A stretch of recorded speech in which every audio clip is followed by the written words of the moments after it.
Proper processes not followed to merge Ranu and Water PNG. Lay's new strategy sees a reduction in crime. And professional boxers seek funds to host event.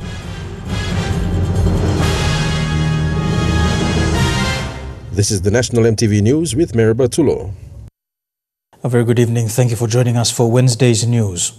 The board of Ranu has spoken out against moves by Kumul Consolidated Holdings to take control of the SOE immediately.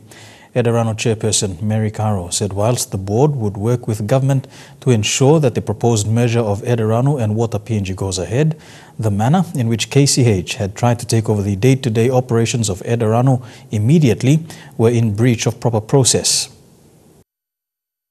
Following Minister William Duma's announcement of the proposed merger of state-owned entities Ranu and Water PNG and his media conference on Tuesday regarding this issue, the board of Ranu today provided their view on the proposed merger. From the outset, Ranu chairperson Mary Caro assured the government that the board would cooperate in facilitating the decision of the National Executive Council to merge Ranu together with Water PNG.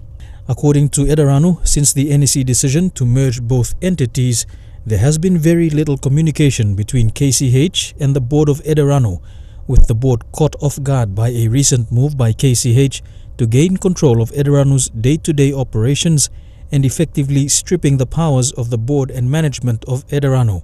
The notice was dated 6th of March, but was electronically transmitted on 8th of March to the following sectors, specifically withdrawing the powers of a legitimately appointed board and stripping the powers of and responsibilities of the management without giving any reason as to his actions.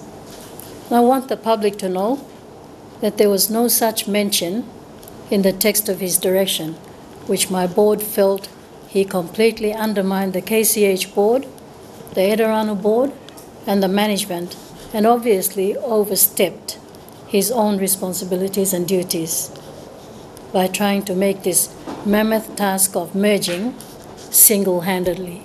According to Mrs. Caro, the move by KCH in trying to take control of Ranu did not go down well, especially with older members of their workforce who are close to retiring.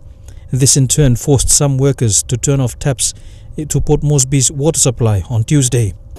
Obviously, the board was quite insulted and angered by Mr. Young's instructions because he gave no reason nor obtained the endorsement of the KCH board by way of a resolution to embark on such instructions. Whilst the board of Ranu has acknowledged the decision to merge with Water PNG, they are adamant that the proper processes have to be followed and must include all stakeholders. We are going to comply because it's a government policy statement. A decision has been taken. We will provide our cooperation all the way through. But all we want is processes to be followed because then it becomes legitimate. In the interim, Ranu has assured the people of Port Moresby and surrounding communities that water services will not be disrupted.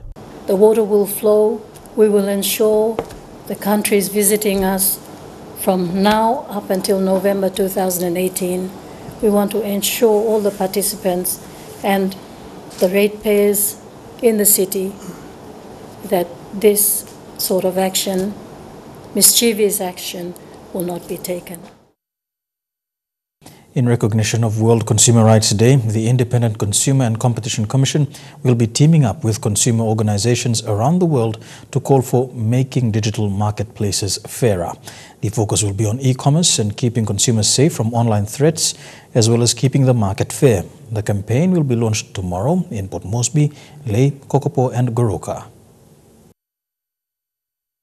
With the advent of technology, e-commerce is fast becoming popular among consumers.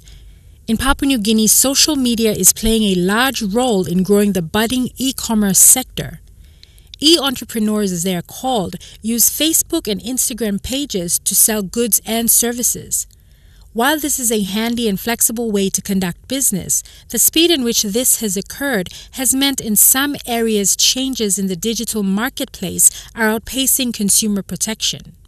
So we're looking at conducting awareness so that our consumers are not unnecessarily deprived by major industry players on ICT industry.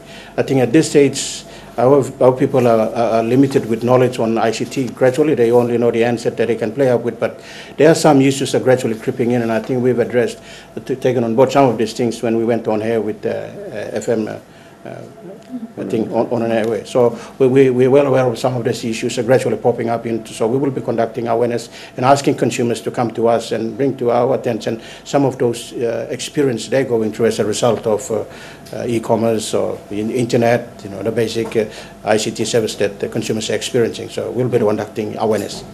The Independent Consumer and Competition Commission will observe World Consumer Rights Day tomorrow by creating awareness across the country about consumer protection against scams and fraud and access to fair and secure markets. It's an opportunity to promote the basic rights of all consumers. Demanding those rights has to be respected and protected. And I guess a chance to protest against market abuses and social injustice, which undermines those rights. Lian Jarari, National EMTV News. Discussions in the APEC Finance and Central Bank Deputies meeting had included talks on improving the governance of institutions through development infrastructure. First Assistant Secretary for Substantive Macroeconomic Policy, Nancy Lelang, says the two-day seminar is on the importance of robust governance. Lelang says the discussion is important to Papua New Guinea because the sharing of experience by APEC member countries will assist PNG in its strive to improve institutional governance. The meeting started yesterday and will end on Friday. The PNG Forest Authority signed the sale and purchase agreement with PNG Timber Processors Limited for the Tikana Plantations project in Kavieng, New Island Province today. This follows the signing of an MOA between both parties in February to commercialize and develop the land. PNG Timber Processors Limited will develop the Tikana Plantation project, which covers an area of over 35,000 hectares of customary land. Today, the sales and purchase agreement for the Tikana Forest Plantation Development Project was signed. This agreement is between PNG Forest Authority and PNG Timber Processors Limited.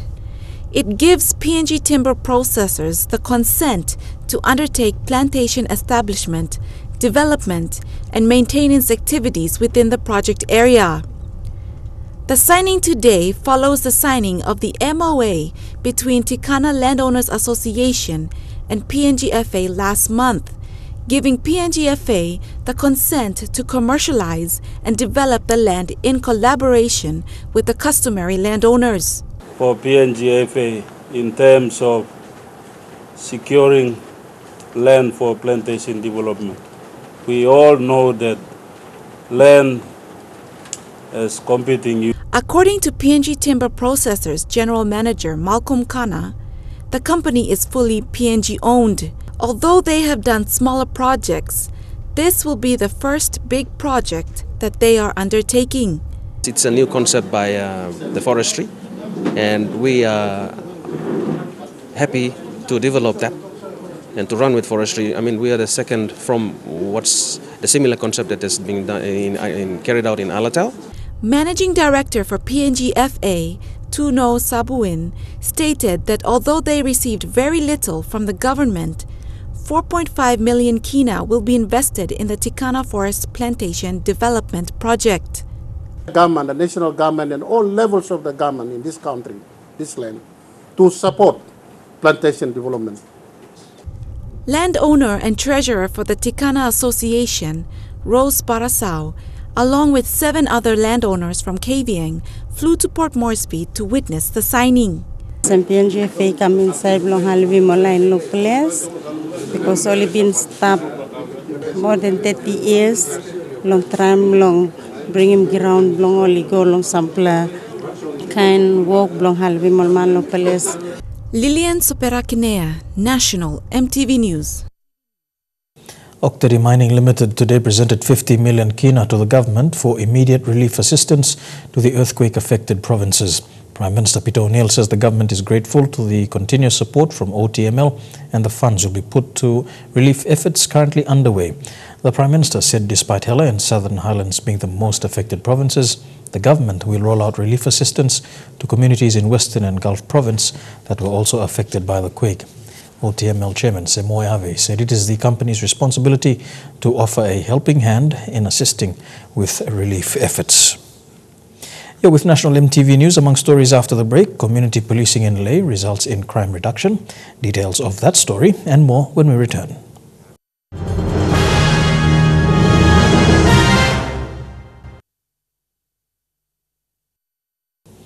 Welcome back to the news. There has been a decrease in crime in Leh due to the joint community efforts between the police and the public following the launch of new and effective policing strategies. In addition to the sector response unit and the toll-free number, Leh Police will now be hosting public forums to get feedback from the general public. Earlier this week, they started the initiative with the media and a public forum at the Bumbu settlement.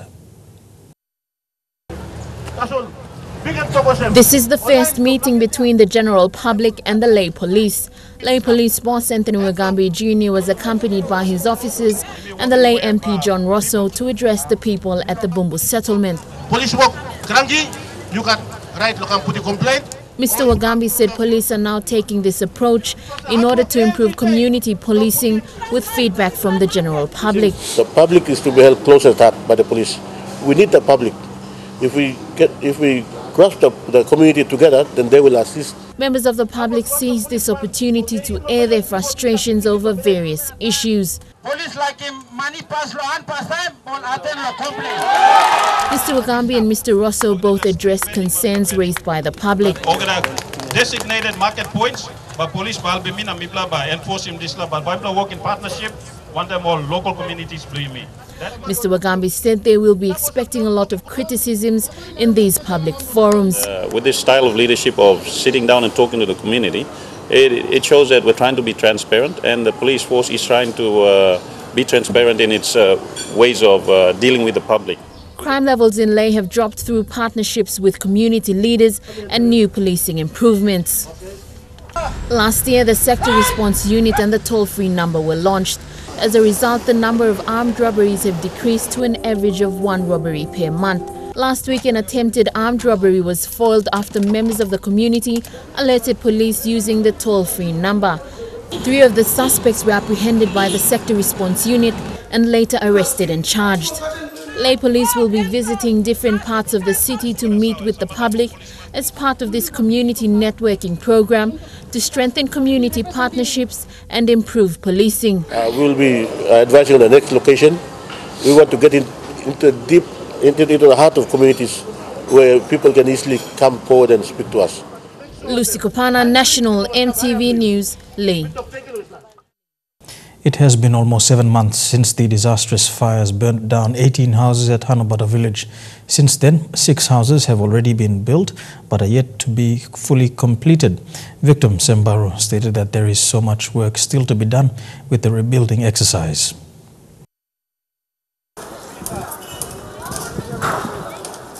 On August 19, 2017, 15 houses at Hanuabada went down in a disastrous fire. A day later, 3 more houses also burned down. That day will always be remembered by the victims of the fire, as it was a day that changed their lives. In the efforts to help these families, appeal committees were set up and many donated in cash and kind. About 1 million kina has been raised. However, the progress of rebuilding the houses has been quite slow. Although 6 houses have already been built, these houses are incomplete. Buildings materials are yet to be supplied from BNBM, and also we're waiting mainly on the electrical side of things and also the plumbing for toilets and bathrooms. Another victim, Sisiano, said that his family is still living in tents.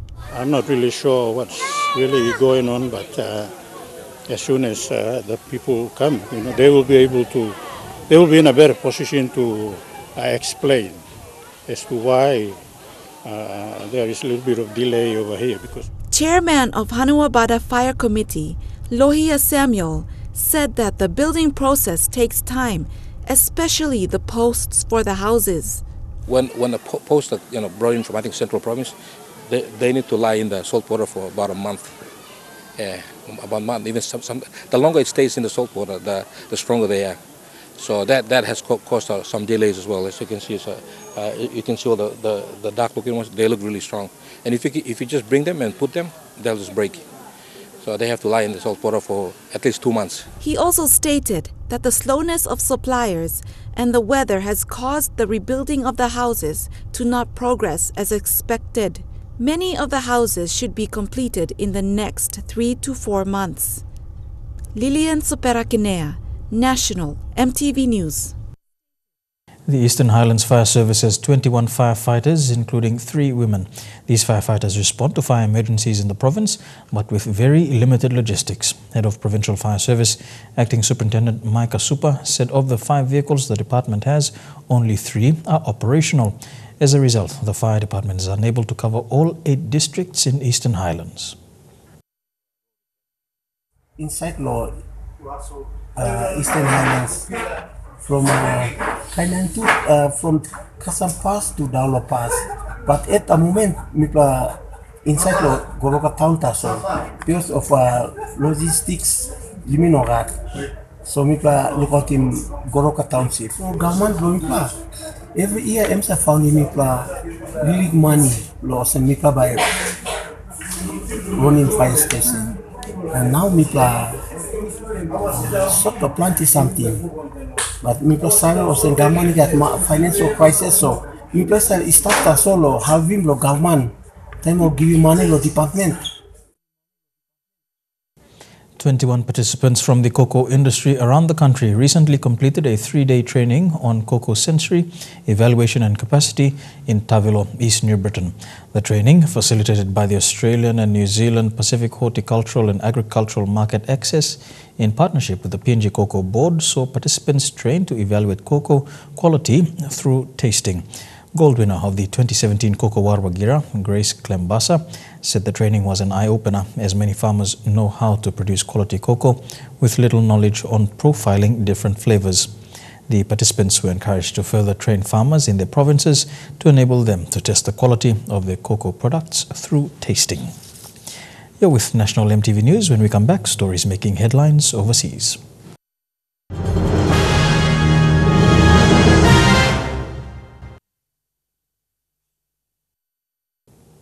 Welcome back to the news. Turning overseas now, world-renowned physicist Stephen Hawking has died at the age of 76.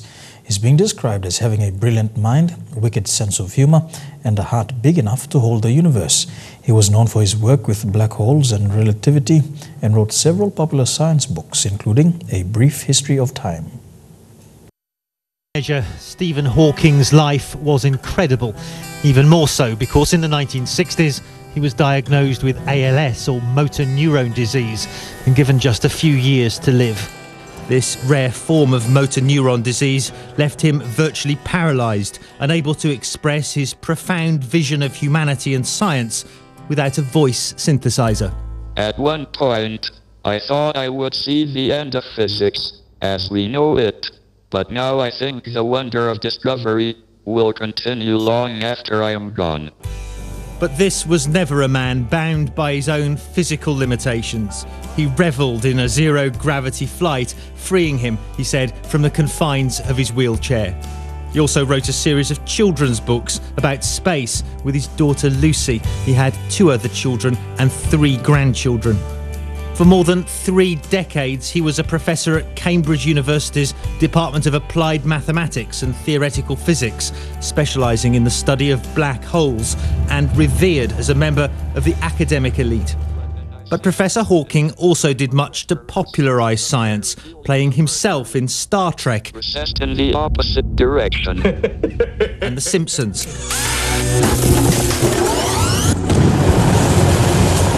In 2014, his life and romance with wife Jane Wilde was depicted on the big screen, in the acclaimed film The Theory of Everything. So the universe getting smaller and smaller, getting denser and denser, hotter and hotter as we... wind back the clock? Exactly, wind back the clock. Hawking consulted on the biodrama, which earned 5 Academy Award nominations and a Best Actor win for Eddie Redmayne for his portrayal of the physicist. Hawking's most famous work, A Brief History of Time, remains one of the best-selling science books ever written, and he was deeply concerned with humanity's survival. I see great dangers for the human race. There have been a number of times in the past when its survival has been a question of touch and go. The frequency of such occasions is likely to increase in the future. We shall need great care and judgment to negotiate them all successfully. But I'm an optimist. If we can avoid disaster for the next 2 centuries, our species should be safe as we spread into space. He was, as ever, looking firmly to the future. In a dramatic White House shakeup, US President Donald Trump took to Twitter to announce that Rex Tillerson was out as Secretary of State. Tillerson appeared surprised at the announcement, but defended his achievements in a farewell address. Mr. Trump has nominated CIA Director Mike Pompeo to be the nation's next top diplomat. Forget the phone call or the face-to-face, Rex Tillerson discovered he was surplus to requirements via a Trump tweet. Rex and I have been talking about this for a long time. We got along actually quite well, but we disagreed on things. Rex Tillerson was warned by the President's Chief of Staff of his tenuous tenure while touring Africa. The President cut him out of the decision to hold talks with North Korea's Kim Jong-un. No, I really didn't discuss it very much with him, honestly. I made that decision by myself. The President and his top diplomat clashed repeatedly on policy, from climate change to the Iran nuclear deal and on North Korea. Mr. Tillerson infamously refused to deny that he once called the President a moron. I think Rex will be much happier now, but I really appreciate his service. But with Mike, we've had a very good chemistry right from the beginning. I do, sir. His replacement, Mike Pompeo, former Republican congressman, now CIA director, is more ideologically aligned to the President's view of the world. Nobody's closer to President Trump than Mike Pompeo. But losing his Secretary of State just weeks before historic talks with Kim Jong-un is seen by some as risky. I think it again shows the extraordinary disarray in the White House. It's too bad when a president and a Secretary of State can't be in sync. In his final address, a clearly shaken Rex Tillerson took credit for the North Korean talks and failed to mention his former boss. I'll now return to private life as a private citizen, as a proud American, proud of the opportunity I've had to serve my country. With Tillerson done, the President headed west to California. He was inspecting a Walmart of prototype barriers aimed at keeping those in the South from heading north. If you don't have a wall system, we're not going to have a country. Not all Californians were giving the President a red carpet welcome. He's a racist, he's misogynistic, and he's totally unqualified. Donald Trump returns to Washington after yet another change to his team. More than 20 of his closest advisors have gone already, and he's hinted the cull isn't over yet. A diplomatic feud between the United Kingdom and Russia is deepening after Moscow refused to explain how its nerve agent ended up poisoning a former spy.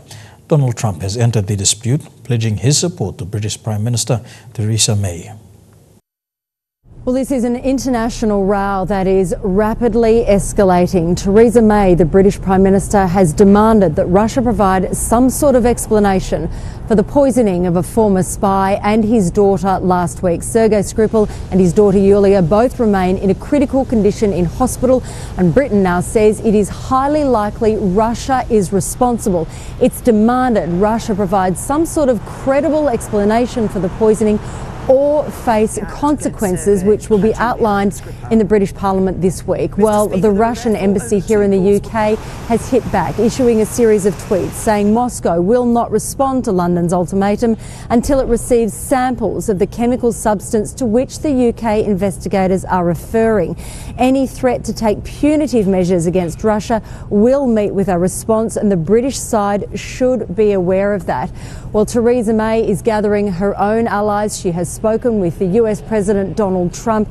It is clear this is a situation the British government is taking very seriously. We've asked the Russians to look at their stocks of Novichok and come up with a convincing explanation of how some of it could have been used on the streets of Wiltshire. The diplomatic row, however, does not help police investigators. While they may well suspect Russia is behind the attack, they are still a long way off from making an arrest and have said that they haven't been able to determine yet even how or where this nerve agent was administered that has made these people so sick. Yeah, with National EMTV News, up next we'll have some sporting updates in Trukai Sports. Don't go away.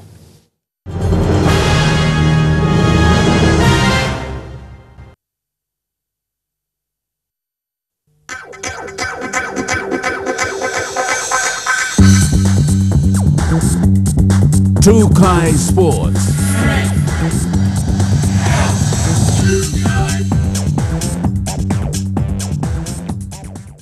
Welcome to Trukai Sports. We begin with Rugby League and the SPPNG Hunters' preparations leading up to their match against Northern Pride this weekend will be different.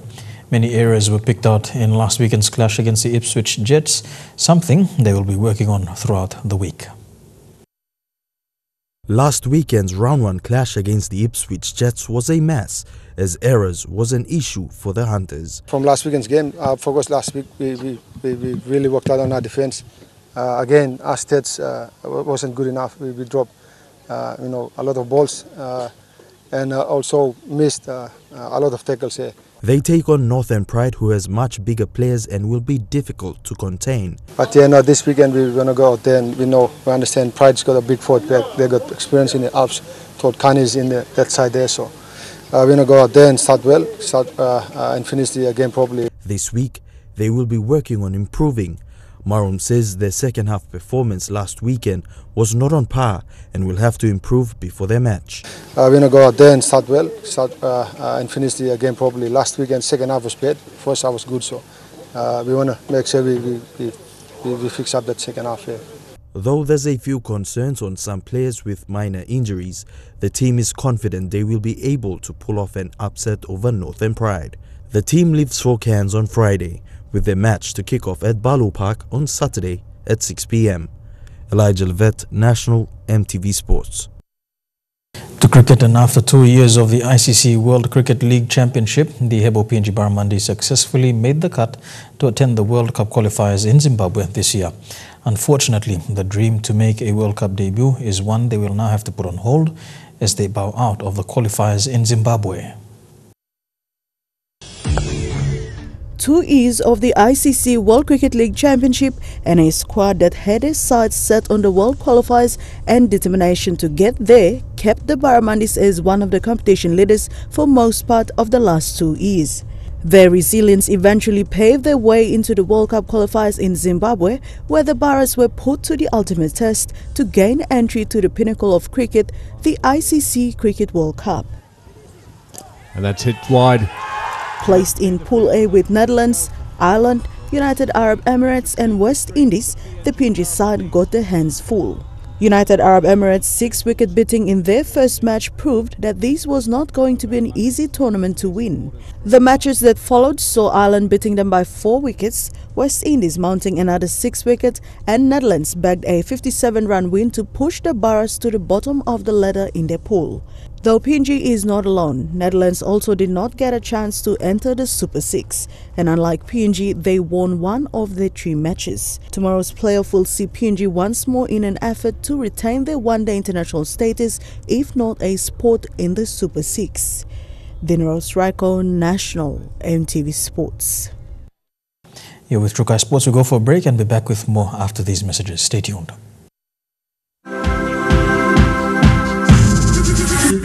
Trukai Sports. Welcome back to Trukai Sports. To boxing now. The PNG Professional Boxing is currently gearing up for its first national tournament in the 2018 calendar. Professional boxing differs from the PNG Boxing Union. The association has made steady progress in its course to revive and retain professional boxing glamour days in the country. Professional boxers are now seeking corporate funding to pursue their course in the ring next month.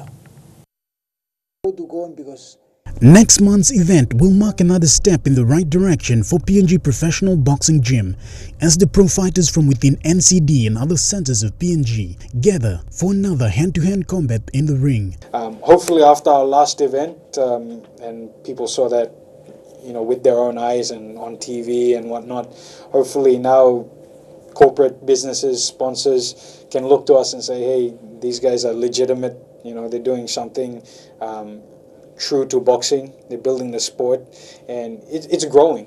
The looming contest will feature current title holders in the mix, giving lead contenders a run for their money. However, looking ahead, the association is planning for September, where it will crown its winning fighters with new and rebranded national title belts. We're planning to call them the Prime Minister's Championship belts, and we've delivered letters to the Sports Minister, who's also the Prime Minister, and we're making a call out to him if he could sanction the name of it, so make it official. We have the PM's 13, so why not have Prime Minister's champions? Meanwhile, the association is seeking for long-time partnership with corporate houses and government entities that are willing to support professional boxing. Even the fighters like John Kalau, who has fought numerous bouts as a professional boxer in the 57 kg division, also need assistance. So to maintain my weight, I had to cut down from 66 down to 58. I'm confident. It's just that weather is not giving me enough time to do most of the road runs. But indoor training, yeah, I'm keeping up with that. And I believe that I can put up a good show this coming April. Another fighter is Johnson Kapus, who has also fought and won most of his bouts in the 61 kg lightweight category. Sponsor side, you know, implements are sponsoring me 2011, come awesome now, 2018, how much is Mr. But me still fight long province Lumi now, village Lumi. So Mrs. Margaret now, kind of some street market, Mr. Margaret no, Mrs. sponsoring me yet. So me have will Ibla help me, Ibla help me. Among them is lay-based and vastly experienced Douglas Wallow, a multiple title holder who's also searching for sponsorship. Seeking for sponsors that will support my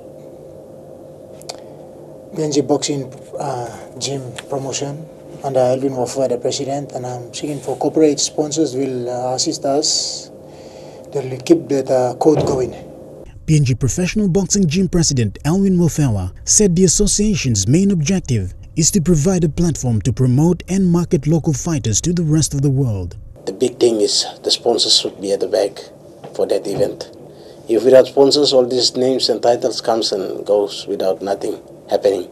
And I really like to promote this year's fighters, have to meet up with their ranks, and we can make our marketing and sales next year. Shane Soroya, National EMTV Sports.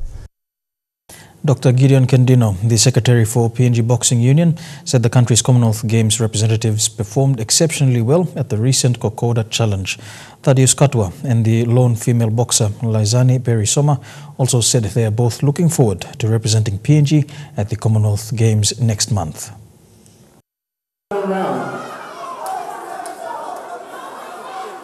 On Saturday, Team PNG's boxing contingent took on Australia and Fiji in the Kokoda Challenge. Their performance described as outstanding by PNG Boxing Union Secretary Dr. Gideon. When speaking to EMTV Sports, Dr. Kendino was pleased to see PNG's squad to the Commonwealth Games perform extremely well. I'm a bit disappointed with Jonathan, with like how Thaddeus and John fought. They were controlled aggression, scored well, moved well. Charlie tends to score but then holds back when especially when he has the upper hand. The follow-through shots, that coaches need to work on that to ensure that when he's scoring, he just scores. He adds that this is a result of beginning preparations early, with the boxers now looking in good form. The lone female in the squad, Laisani Perisoma, won her bout on the night. She also spoke to EMTV Sports about her preparations towards the Commonwealth Games. I feel I'm a mass cause I'm on 800 plus Merilo. PNG all selecting me law. I'm representing PNG to play boxing. So I'm on 3 plus and give me 1 plus merit as well. So I feel I'm a mass proud.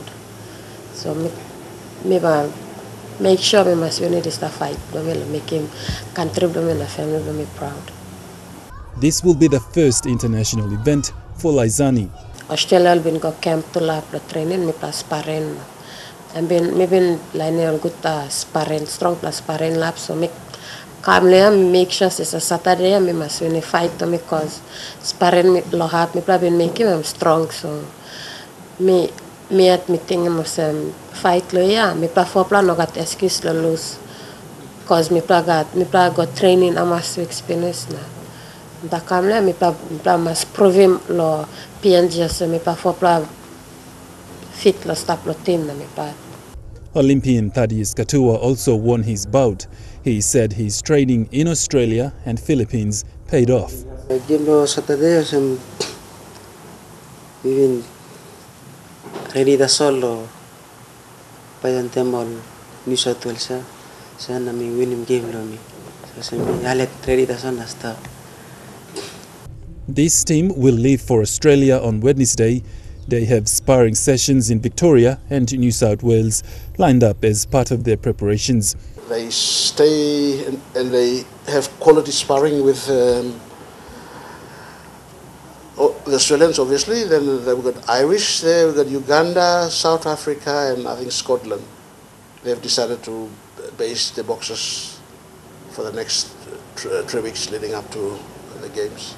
The other 2 boxers to the Games are Charlie Fuamakema and John Ume. The Commonwealth Games begins on the Gold Coast on 4th of April. Godwin Eki, National, EMTV Sports. To some sport abroad now, and in golf, Tiger Woods' uplifting performance recently has left the door open for playing captain's role in next year's President's Cup. 14-time major winner joined Ernie Els and a couple of new friends to announce he and Els will skipper the 2 sides next year at Royal Melbourne. Normally, team captains don't play, but that could change if Tiger's recent form continues. It's just a huge honour for me. It's something I've always wanted to do. I always wanted to become a captain, and I'm very fortunate to have had this opportunity. See you in Melbourne. The 2019 President's Cup kicks off in early December. To AFL, and Patrick Dangerfield is refusing to rule himself out of round 1 after scans revealed a low-grade hamstring strain. The Geelong superstar has just 11 days before the season opener, but he's got the support he needs. It's the most talked about hamstring in the game. It's fantastic, but I think everyone has had enough of it. But luckily, Paddy Dangerfield's scan revealed just a minor grade 1 strain. For me and for us, we'll give it as long as we can. If it's not right, we're not going to push it. It's round 1. We're going to be realistic with that. But in terms of the significance of it, it's only a minor one, which we believe it is. So anything can happen. 3 weeks is the normal recovery time for a low-grade hamstring strain. The Cats' round 1 match against Melbourne is just 11 days away, 14 days since he suffered the injury. The guy can still play forward, as we know. He's gone to the goal square. We all remember that game against the Hawks, and now we've got Gary Ablett Jr. in the middle. It's a pretty good combination to swap forward midfield. Gary Ablett trained with the main group for the first time since injuring his hamstring and is likely to tackle the Demons, despite receiving treatment throughout the session. Jimmy Bartel has no doubt the dual Brownlow medalist will line up in the season opener and be at his damaging best. Gary is quite capable of coming back and having a dominant performance. Helping to launch the President's Cup here at Royal Melbourne, Blues star Dale Thomas says he's fit and ready to tackle the Tigers in round 1 after kicking 3 goals against the Hawks. In terms of definitive seasons, well, I'm on a 1-year contract. The reality is that you have to play well week in, week out, and that's something that I'm certainly confident in that if my body stays strong, I can do, and hopefully there's a few more years in me. Despite a sickening head knock at training, Giant star Dylan Shield has been cleared of major damage. And it seems everybody loved Ed Sheeran's 4 mega concerts except for the Etihad Stadium grass. Groundskeepers are racing the clock to replace 4,000 square metres of turf for the Bombers-Crows clash in just 9 days' time. A father of 2 has told how he cheated death in a terrifying speedway crash. Despite being battered and bruised, he is determined to get behind the wheel again. Reliving the shocking crash with his young family by his side, Tom McKenna knows he's lucky to be alive. Tom McKenna's over and over. Frightening, very frightening. Yeah, quite scary actually. Tom was driving in just his 2nd speedway race in Ballarat on Sunday night when he lost control, flipping the car a number of times. Doctors said we're very lucky. Obviously been two fractures on your spine, T4 and T5. Yeah, any closer into your spinal cord, I would be sitting in a wheelchair. And it's not the first time he's been so lucky. Fractured L3 and L4 in my lower back in 2014 playing football. Yeah, it doesn't seem to matter what I do, I seem to get a little bit injured. Fiancé Taylor was at home with the kids when she heard about the crash. That was horrible. So I think I was just in shock. So I'm like, oh, what's happening? And someone had said he can't feel his legs, so that made it a whole lot worse. Tom's head hit the inside of the car with such force, his new helmet cracked. He also came close to losing an arm. My right arm has punched through the side of my safety net. And if it had have tipped over one more time, I probably wouldn't be sitting here with an arm right now. This mangled and twisted wreck is all that is left of Tom's speedway car after rolling 4 to 5 times. But despite the financial and physical cost, Tom says he's not done yet. No, I'll be back. We're down, but we're not out.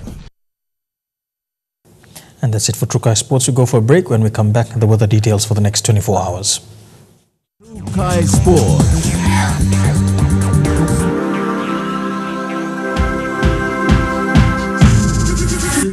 Trukai Sports. The weather details were proudly brought to you by Dulux, celebrating 50 years in PNG and the only paint made in PNG. A look at the weather forecast for the next 24 hours. In the southern region, cloudy weather expected in Alota, showers in Popondetta, Kerma, rain and showers also for Port Moresby and Daru. To the Momasa region, showers at times for Ley and Wau, some showers as well for Medang, thundery showers for Wewak, and a shower or 2 for Vanimo. To the New Guinea Islands region, cloudy weather expected in Lorengau, Kokopo and Rabaul, rain and showers for Caving and Kimbe, thundery showers for Buka. And in the Highlands region, Mount Hagen, Goroka, Kundiawa, Mendi and Wabeg, all these major centres can expect thundery showers over the next 24 hours. To look at the forecast for small ships for the next 24 hours, waters of southern PNG Indonesian border through Torres Strait and Daru to Kiwai Island to Hood Point, Samurai Island, and with waters of Kerma to Yule Island and waters of eastern and western Milne Bay Islands, waters of Samurai Island to Cape Vogel to Finchafen, and waters of East New Britain to New Island and Bougainville, sea 0.5 to 1.3 meters. Waters of Finchafen through Vitias and Dampier Strait to Siasi Island to Long Island, and with waters of Long Island to Medang, Bogia, Wewak, Aitape, Vanimo, and the northern PNG Indonesian border, and waters of Manus and its western group of islands, and waters of West New Britain, seas 1.5 to 2 meters.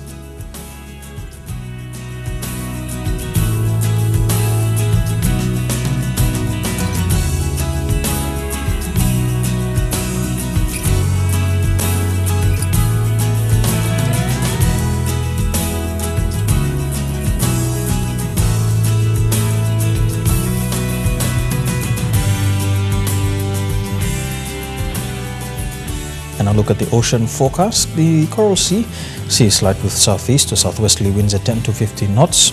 Solomon Sea, sea slight with southwest to westerly winds at 10 to 15 knots. Bismarck Sea, seas moderate with northwesterly winds at 15 to 20 knots. And the Pacific Ocean, sea slight with northwest to southwesterly winds at 10 to 15 knots.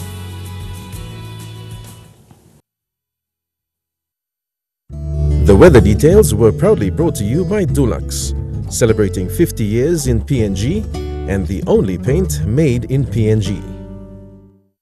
And to end the news, a recap of our top stories this evening. Proper processes not followed, according to Ed Ranu, in regards to the merger between Ed Ranu and Water PNG. Lay's new strategy sees a reduction in crime, and professional boxers seek funding to host event. And that's it for today, Wednesday, the 14th of March 2018. On behalf of the entire EMTV News team, pleasant viewing. Good night.